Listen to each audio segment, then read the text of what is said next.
박해전사가 아니라 신과 함께 가라는 제목입니다. 근데 이 신과 함께 가라는 제목이 신과 함께 가라. 신을 가라라는 제목을 쓰려고 했는데 이 제목이 영화가 있습니다. 그 신과 함께 가라는 제목이 있어서 오늘 제가 읽었던 본문의 말씀하고 매치가 되어가지고 혹시 이 영화를 보신 분 계시나요? 이 영화 내용이 예쁘장하게 생긴 친구가 아르고라는 이름을 가지고 출연하고 되게 특수요인 하시는 분이 타실로라는 이름으로 나오고 그리고 이제 마지막 윌스 하시는 분이 이제 옛노라는 사람인데 어떻게 보면 이 수도사들이죠. 수도사들이 자기들 어떤 그 칸토리안 교단이라고 있습니다. 이 친구들은 찬양을 통해서 하나님과 어떤 컨택하는 어떤 그런 그래서 이제 소위 이제 이단치를 갖죠. 유일하게 수도원이 두 개가 남아요. 한 군데가 독일에 남고 한 군데가 이태리를 남게 됩니다. 독일에 있던 지금 나온 친구들은 독일에 있는 친구들인데 이 친구들이 독일에 있는 수도원이 빚쟁이들 때문에 이제 문을 닫게 돼가지고 한 군데 남아있는 이탈리아 수도원으로 걸어서 가겠다는 독한 마음을 품고 수도원을 나오면서 거기서 벌어지는 에피소드를 이야기하는 겁니다. 그러면서 그 과정 속에서 그들이 가야 할 길에 가지 못하고 막 방황하고 헤매고 결국에 다시 지금 이 장면에서 이제 다시 깨닫고 돌아오는 그런 내용들인데 제가 오늘 제가 우리 성도님과 함께 나누려고 한 오늘 본문 말씀을 보면서 신과 함께 가라. 신과 함께 가라. 그 참 말이 정말 힘든 말입니다. 힘들고 어려운 말. 근데 저는 생각합니다. 우리는 결국 하나님과 함께 가야 한다는 사실입니다. 그 사실은 절대로 부정할 수 없다는 것입니다. 그 사실을 부정하게 되면 우리는 하나님을 떠나는 것입니다. 우리는 결국 하나님과 함께 가야 한다는 것입니다. 어떤 큰 이런 전제를 두고 오늘 본문 말씀을 한번 우리가 살펴보도록 하겠습니다. 먼저 오늘 우리가 읽었던 열왕기하 2장에 나오는 엘리야, 엘리사는 우리가 잘 알고 있는 엘리야의 성찬의 이야기입니다. 근데 먼저 우리가 좀 살펴봐야 될 부분은 엘리야와 엘리사가 어떤 시대에 살고 있었나를 한번 생각해 봐야 됩니다. 오늘 성경 읽지는 않았지만 1장에 보면 1장 1절에 이렇게 나와 있습니다. 아합이 죽은 후에 모압이 이스라엘을 배반하였더라 이렇게 나와 있습니다. 모압이 이스라엘을 배반하였더라 라고 기록되어 있습니다. 모압이라는 나라는 다윗 왕 이후에 이스라엘에게 조공을 바치는 그런 나라로 전락합니다. 계속해서 힘들게 이스라엘에 조공을 바치는 속국으로 살아가다가 이제 이스라엘 나라를 지켜보니까 소위 배반을 해도 되겠다라는 생각이 드는 거예요. 그래서 모압이라는 나라가 아합이 죽고 난 다음에 모압이 이스라엘을 대신합니다. 열왕기하 3장에 넘어가면 그래서 이스라엘과 유다와 에돔이 연합해서 모압을 다시 공격하는 장면들이 나옵니다. 어쨌든 모압이라는 나라가 이스라엘의 눈치를 보면서 배반을 할 정도였다면 이스라엘이라는 나라는 이미 국가 기강이 엄청나게 흔들리고 있다는 것입니다. 그죠? 이스라엘 나라가 기강이 흔들리기 때문에 소위 속국에 있던 나라들이 도망갈 생각을 하는 거예요. 이스라엘이라는 나라가 결국 어떤 하나님의 통치 속에 있는 나라가 하나님의 어떤 통치의 역사가 사라지기 시작하니까 나라가 엉망이 되는 겁니다. 그러다 보니까 모압이 그들을 배신해서 도망을 가는 그런 일들이 벌어지게 되었다는 것입니다. 그리고 우리가 여기서 또 하나 알아야 될 것이 무엇이냐니까 이스라엘이라는 나라가 이렇게 영적으로 또한 여러 가지 면에서 타락을 거듭하고 있을 때 하나님의 역사는 엘리야와 엘리사를 통해서 더 강하게 일어나고 있다는 사실. 엘리야와 엘리사의 어떤 그런 사역이 소위 성경에 나와 있는 다른 어떤 선지자들보다 더 강한 어떤 그런 역사들이 일어나고 있다는 것입니다. 고로 그 모습을 보았을 때 우리가 정말 이스라엘이라는 나라는 어떤 타락의 길로 걸어가고 있다는 것입니다. 오늘 1장에 보니까 상당히 재미있는 내용이 나옵니다. 어떤 내용입니까? 아하시아라는 사람이 왕이죠. 아하시아가 다락에서 떨어져서 병에 걸리게 됩니다. 병에 걸리게 되자 그가 에그론의 신 바알 세부백에 그죠? 이 병이 낫느냐라고 물어보라고 했어요. 이스라엘 왕이 누구에게 물어봐? 에그론 신 바알 세부백에 병이 낫겠느냐라고 물어보라고 했어요. 그 정도로 이스라엘은 지금 어떤 타락이고, 그리고 그렇게 해서 바알 세부백에 물어보러 갔던 사람들이 결국엔 엘리야에게 혼을 나게 됩니다. 혼을 나게 되어서 아하시아 왕이 엘리야에게 50부장과 50명의 군사를 보내게 됩니다. 그랬을 때 하늘에서 불이 내려와가지고 이 50명의 군사가 다 죽게 됩니다. 그리고 두 번째 또 50부장과 또 50명의 군사를 보냈는데 결국엔 또 다 죽게 됩니다. 마지막 세 번째 50부장이 갔을 때 죽지 않고 엘리야가 그들에게 이야기하게 됩니다. 이걸 보더라도 정말 그 시대는 우리가 생각할 수 없는 그런 어떤 상상할 수 없는 그런 일들이 이스라엘의 나라 속에 벌어지고 있다는 것입니다. 그 정도로 엘리야와 엘리사가 활동하던 그 시절은 타락과 그리고 하나님의 역사하심이 공존했던 어떤 그런 시대라고 저는 생각하게 됩니다. 그러면서 이제 오늘 2장에 엘리야와 엘리사의 이야기가 드디어 전개되기 시작합니다. 오늘 이 열왕기하 2장 속에 가장 중요한 포인트는 역시 갑절의 은사입니다. 갑절의 은사. 근데 이 갑절의 은사를 구하기 전에 우리가 알아야 될 것은 엘리야가 드디어 이제 하나님께로 올려가야 된다는 사실을 엘리사가 알고 있었다는 것입니다. 오늘 계속해서 나오고 있지만 3절, 5절에 보면 이렇게 나와 있습니다. 베들에 있는 선지자의 제자들이 엘리사에게로 나와서 그에게 이르되 여호와께서 오늘 당신의 선생을 당신의 머리 위로 데려가실 줄을 아시나이까 하니 이르되 나도 또한 아노니 이렇게 나와 있습니다. 무슨 말입니까? 엘리야가 하나님의 부름을 받을 것이라는 사실을 엘리사는 알고 있었다는 것입니다. 그러면 엘리사가 그 사실을 알고 있었기 때문에 엘리사가 엘리야에게 요구해야 될 것이 무엇입니까? 여러분 무엇이라고 생각하십니까? 바로 갑절의 은사가 필요하다는 것입니다. 왜?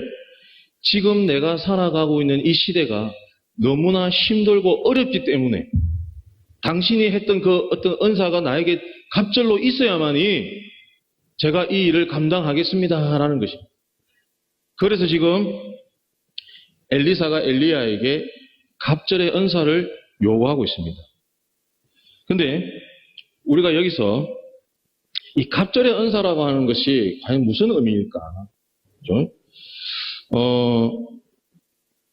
여러분들 우리가 보통 우리 기도할 때 많은 그런 기도를 합니다. 그죠? 기도할 때 우리가 은혜를 사모하고 성령을 사모할 때 우리가 뭐 이런 표현을 좀 세속적인 표현이지만 18번으로 하는 기도가 하나님께 우리의 갑절의 은사를 구하지 않습니까? 하나님 저에게 갑절의 은사를 주시옵소서. 또 우리가 목사님을 기도할 때 목사님에게 엘리사에게 허락했던 갑절의 은사로 함께 해주시옵소서. 이런 기도를 정말 진짜 많이 하고 있습니다. 그런데 여러분 그 갑절의 은사를 여러분 어떻게 생각하고 계세요?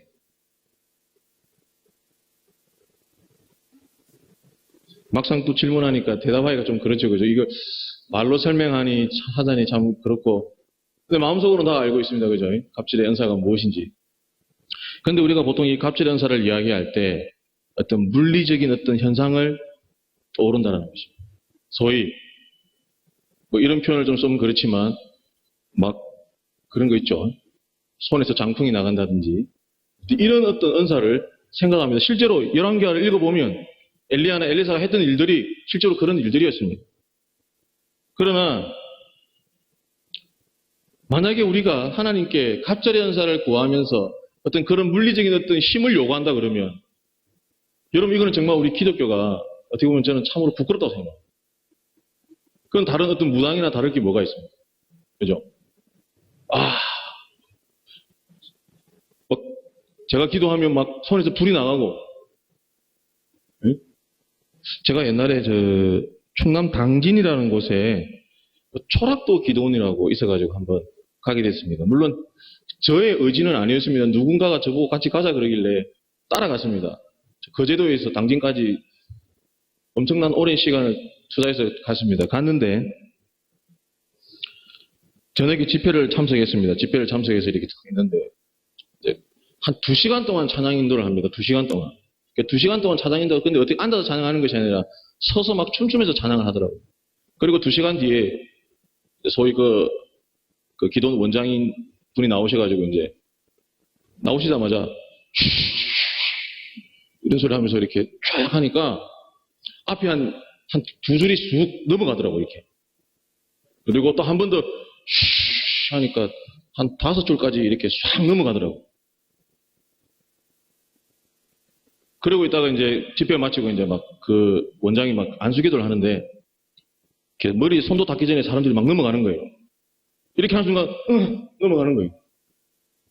드디어 제 앞에 왔습니다. 제 앞에 왔을 때 이걸 어떻게 넘어가야 되나. 다리가 힘이 들더라.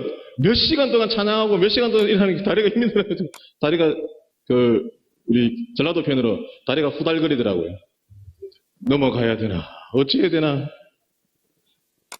제가 넘어갔을까요? 안 넘어갔을까요? 넘어갔습니다. 그 성령의 은혜로 넘어간 것이 아니라 너무 힘들어서 쉬고 싶어가 넘어갔습니다. 그냥. 여러분, 우리가 하나님께 은사를 구하고 능력을 구할 때 과연 이게 진짜 하나님의 은사와 능력이겠습니까? 저는 그게 아니다고 생각합니다. 그래서 저는 오늘 이 갑절의 은사라는 이 의미를 다시 한번 생각해 보았습니다. 오늘 이 갑절의 은사라는 내용을 생각할 때 이스라엘 민족에게서 갑절, 2배라는 표현이 어디에 나오냐면 신명기 25장 15절, 17절에 그 내용이 나옵니다. 갑절의 은사라는 것이. 그죠? 제가 읽어드리겠습니다. 집사님께서 찾아주시면 보시고 제가 읽어드리겠습니다. 신명기 21장 15절, 17절에 보니까 어떤 사람이 2 아내를 두었는데 하나는 사랑을 받고 하나는 미움을 받다가 그 사랑을 받는 자와 미움을 받는 자가 둘 다 아들을 낳았다 하자. 그 미움을 받는 자의 아들이 장자이면 자기의 소유를 그의 아들들에게 기업으로 나누는 날에 그 사랑을 받는 자의 아들을 장자로 삼아 참 장자, 곧 미움을 받는 자의 아들보다 앞세우지 말고 반드시 그 미움을 받는 자의 아들을 장자로 인정하여 자기의 소유에서 그에게 2 몫을 줄 것이니 그는 자기의 기력의 시작이라 장자의 권리가 그에게 있음이니라. 이렇게 기록되어 있습니다. 여기서 보면 미움을 받는 아들을 장자로 택하라는 것입니다. 그리고 그에게 어떻게 하라고요?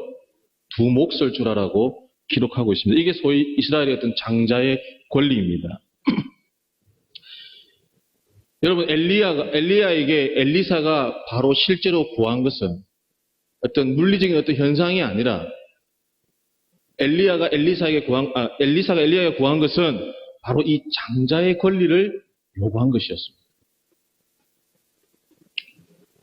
제가 앞에도 말씀드렸던 것처럼 이 혼탁한 시대에 정말 말씀이 죽어가고 하나님의 능력이 사라져가는 이 시대에 저에게 그 장자의 권리를 주시옵소서라고 엘리사가 엘리야에게 요구한 것입니다. 오늘 우리가 읽었던 본문 열왕기하 2장 9절을 현대인의 성경에 보면 이렇게 번역이 되어 있습니다.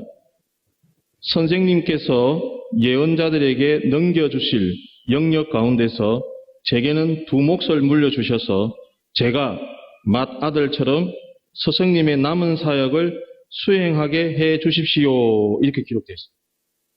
뭐라고요? 제게는 2 몫을 물려주셔서 맏아들처럼 스승님의 남은 사역을 수행하게 해 주십시오. 이렇게 기록하고 있습니다. 엘리사가 진정 엘리야에게 구한 것은 하나님의 어떤 장자의 권리를 요구했다라는 것입니다. 이 장자의 권리를 확인할 수 있었던 것이 오늘 우리가 읽었지만 아까도 제가 읽어드린 것처럼 다른 제자들도 있었다라는 것입니다. 다른 제자. 오늘 여기 본문에 보면 실제로 보니까 선지자의 제자 50명이 이렇게 나와 있습니다. 그럼 엘리야의 제자는 엘리사 혼자 있었던 것이 아니라 엘리사를 제외한 나머지 50명이 또 있었다는 것입니다. 그 중에서 엘리사가 유독 엘리야를 따라가면서 그에게 장자의 권리를 요구했다는 것입니다. 그런데 여러분, 우리가 실제로 성서 속에서 장자의 모습을 살펴보면 장자는 실패의 연속입니다. 창세기에 나와 있는 우리가 잘 알고 있는 가인을 한번 생각해 보시기 바랍니다. 여러분, 가인도 장자였습니다. 여러분, 근데 가인은 어땠습니까? 아벨을 죽이는 엄청난 일을 저지르면서 장자의 권리를 잃게 됩니다. 그리고 우리가 잘 알고 있는 야곱. 야곱이 실제로 장자입니까? 아니잖아요. 에서가 장자입니다. 에서는 그 장자의 명분을 무엇 하나에 팔아버렸습니까? 팥죽 한 그릇에 팔아버렸습니다.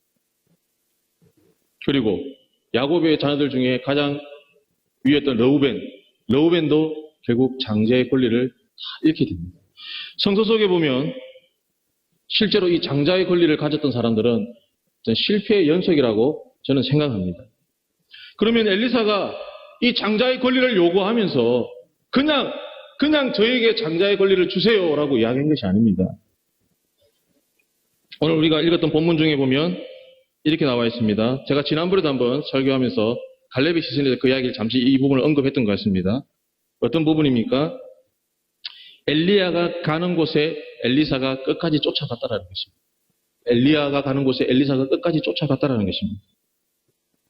첫 번째로 시작된 곳이 어디입니까? 길갈입니다. 길갈. 여호수아 5장 9절에 보면 이렇게 나와 있습니다. 여호와께서 여호수아에게 이르시되 내가 오늘 애굽의 수치를 너희에게서 떠나가게 하였다 하셨으므로 그곳 이름을 오늘까지 길갈이라 하느니라. 길갈이라는 이름의 뜻은 구르다라는 뜻입니다. 여러분, 우리가 장자의 권리를 얻기 위해서, 장자의 권리를 놓지 않기 위해서 우리가 해야 될 것이 무엇이냐면 바로 이 길갈과 같은 것입니다. 무엇입니까? 내 속에 있던 애굽의 수치, 내 속에 있던 영적으로 병들었던 것들을 다 내려놓는다는 것입니다. 내 속에 있는 더러운 것들, 악한 것들, 이런 것들을 다 우리가 내려놓아야 된다는 것입니다. 그래야만이 하나님께서 우리로 하여금 수치를 물리가게 하신다는 것입니다. 저는 이 본문을 보면서 굳이 왜 하나님께서 엘리야를 따라가면서 이 지명을 굳이 이야기를 했을까? 저는 이런 의미를 두고 있다고 저는 생각합니다. 두 번째로 엘리사가 엘리야를 따라간 곳이 어디입니까? 베델입니다. 베델. 여러분, 이 베델은 우리가 잘 알다시피 창세기 13장에 이렇게 기록되어 있습니다. 그가 처음으로 제단을 쌓은 곳이라 그가 거기서 여호와의 이름을 불렀더라. 이렇게 기록되어 있습니다. 여호와의 이름을 불렀더라. 그 앞에 뭐라고 하냐면 베델입니다. 베델이 나옵니다. 여호와의 이름을 불렀더라. 우리는 길갈, 내 속에 있는 더러운 것들을 다 내려놓고 어떻게 해야 되는 겁니까? 하나님 앞에 예배자로서의 삶을 살아가야 한다는 것입니다. 날마다 하나님의 이름을 불러야 한다는 것입니다. 그럴 때 우리는 이 장자의 권리를 소위 실패하지 않는다는 것입니다. 그리고 세 번째, 엘리사가 쫓아간 곳은 여리고입니다. 여리고. 여러분, 여리고는 성경에 보면 어떤 악한 세력들의 어떤 상징으로 나오는 곳이 여리고입니다. 여러분, 우리는 계속해서 하나님과 동행하면서 살아가면서 우리를 힘들게 하는 것들이 무엇입니까? 우리를 영적으로 힘들게 하는 게 무엇입니까? 악한 것들이 우리를 계속해서 꼬이는 것입니다. 제가 아까도 이야기했지만 지금 우리가 특세를 하고 있습니다. 사순절 특별 새벽기도를 하고 있는데 새벽기도를 가고 싶은데 새벽 4시 반에 눈을 뜹니다. 그죠? 새벽 4시 반에 눈을 탁 뜨게 됐는데 4시 반에 눈을 떠서 새벽기도를 가야지 4시 반에 조금 일찍 나요. 근처에 계신 분들 없으니까 4시쯤에 눈을 떴다. 4시쯤에 눈을 딱 떴는데 새벽기도를 가야지 보니까 시계가 4시밖에 안 된 거예요. 조금만 더 눈을 붙였다가 가야지. 눈 떠 보니까 7시에요. 푹 지나가고. 악한 것들은 우리를 끊임없이 괴롭히고 끊임없이 우리들을 넘어뜨리기 위해서 수단과 방법을 가리지 않습니다. 근데 우리가 이 악한 것들을 물리치는 능력이 있어야 된다는 거죠. 이 것들을 물리치지 못하면 우리는 계속해서 넘어지고 결국엔 포기를 하게 됩니다.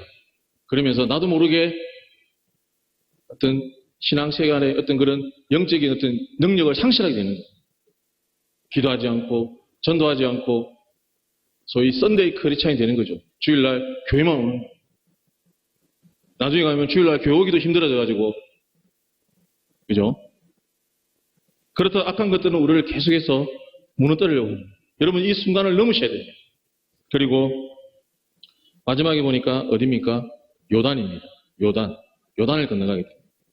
여러분 요단하면 생각나는 게 무엇입니까? 요단강이에요.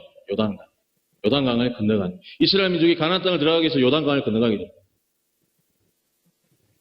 성경에 보면 물이 갈라지는 역사가 나옵니다. 무리를 걸어간 그 신장에 나오죠. 무리를 갈라지는 것은 어디에 나옵니까? 홍해. 물이 갈라지지 않습니까? 그리고 요단강에 갈라집니다. 홍해와 요단강의 가장 큰 차이점이 뭔지 아세요? 홍해는 하나님께서 가르십니다. 우리 인간의 어떤 힘으로 할 수 없는, 인간의 힘으로 할 수 없는 하나님께서 전적으로 역사하셔가지고 홍해를 갈랐습니다. 근데 여러분 요단은 어떻습니까? 요단은 물론 요단도 하나님이 가르셨어요. 그러나 이스라엘 민족이 하나님께서 원하시던 건 무엇인지 아세요? 요단을 건널 때 벗개를 메고 그들을 요단강에 발을 내디디라고 이야기했습니다. 요단강에 발을 내디디라고 그들에게 말씀하십니다. 그래서 벗개를 맨 제사장들이 요단에 발을 내딛는 순간 요단이 갈라지는 역사가 일어나게 된다는 것입니다. 여러분 계속해서 제가 말씀드리지만 하나님은 우리에게 이런 결단을 원하시는 것입니다. 결단을 원하십니다. 믿음의 결단을 원하시는 겁니다. 믿음의 결단을. 제가 지난번에 한번 지붕을 뚫으라 이야기했는데, 그죠? 여러분, 결단을 하셔야 됩니다. 이런 결단이 있을 때, 여러분, 우리는 그 장자의 권리를 유지할 수 있는 것입니다. 여러분, 엘리사가 구한 것이 장자의 권리입니다. 장자의 권리. 엘리사가 엘리야에게 구했던 그 장자의 권리는 바로 그것입니다. 하나님의 어떤 그 역사는, 성령의 역사는, 그죠? 결국엔 사람에게 사용되어진다는 것입니다. 근데 그 사람이 누가 되기를 원하는 겁니까? 바로 제가 되기를 원한다는 것입니다. 여러분, 이것은 정말 엄청난 결단이고 엄청난 도전입니다. 여러분, 이 어떤 성령의 역사를 계속해 나간다는 것은 여러분 삶이 정말 힘들고 어렵고 어떠한 그런 환경 속에서도 이겨내는 능력을 말하는 것입니다. 그럴 때 우리는 하나님께 이 장자의 권리를 요구할 수 있는 것입니다. 그냥 요구한다고 하나님께서 그냥 주시는 것이 아닙니다.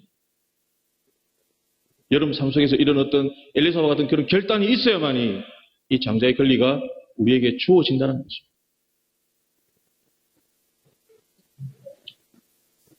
결론을 맺도록 하겠습니다.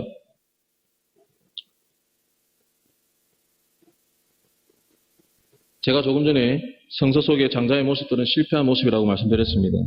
그런데 여러분 정말 하나님께서 원하시는 진정한 장자의 권리는 출애굽기 19장 5절에 6절에 이렇게 기록되어 있습니다.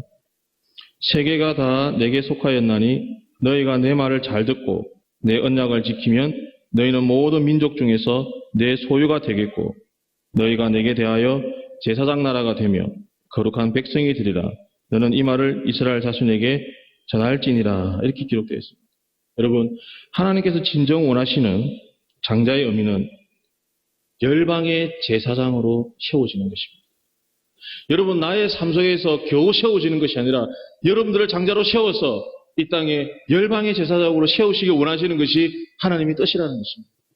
진정 오늘 엘리사가 구한 것은 바로 이것이라는 것입니다. 나에게서 끝나는 것이 아니라 내 후대에까지 열방의 제사장으로 세워지길 원하시는 것이 진정 하나님의 뜻이라는 것입니다. 베드로전서 2장 9절에 어떻게 기록되어 있습니까? 너희는 택하신 족속이요 왕같은 제사장들이요 거룩한 나라요 그의 소유가 된 백성이니 이는 너희를 어두운 데서 불러내어 그의 기이한 빛에 들어가게 하시기에 아름다운 덕을 선포하게 하려 하십니다.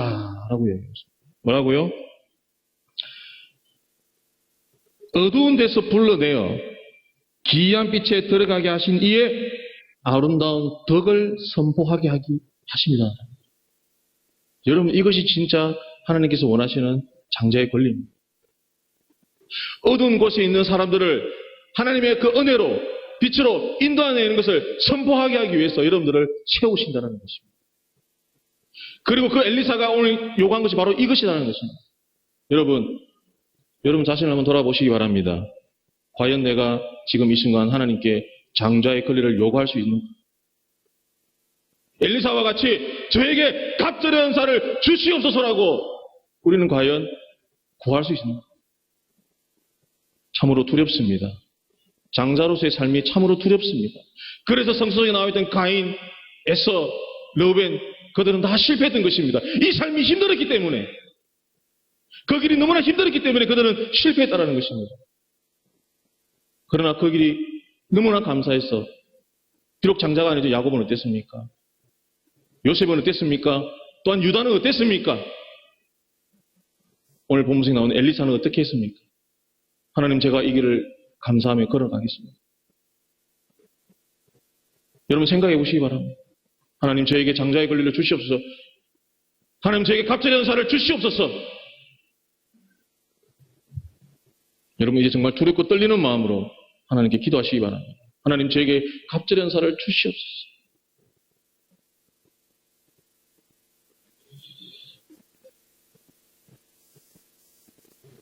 결국 엘리사는 어땠습니까? 정말 엘리야보다 더 갑절의 일들을 해내었습니다. 그리고 그의 이름이 성서 속에 기록되어졌다는 것입니다. 여러분, 이것이 하나님의 세우심입니다. 여러분, 이제 정말 여러분 결단하시고 하나님께 장자의 권리를 요구하시기 바랍니다. 그럴 때 하나님께서 여러분들을 보시고 우리에게 주시는 것입니다. 그럴 때 여러분 삶 속에서 하나님의 능력이 나타나는 것입니다.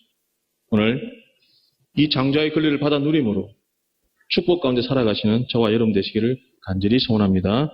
기도드리겠습니다. 하나님,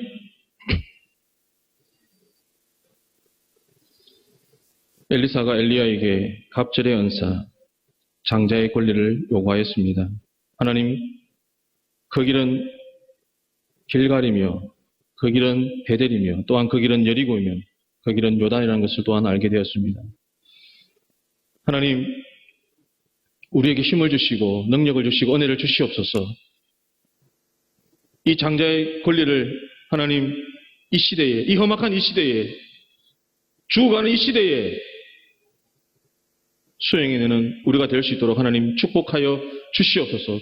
이를 위해 하나님, 날마다 하나님 앞에 기도하며 나아가는 우리가 될 수 있도록 주님 인도하여 주시고, 예배자로서의 능력의 삶을 살아가는 우리가 될 수 있도록 하나님 축복하여 주시옵소서.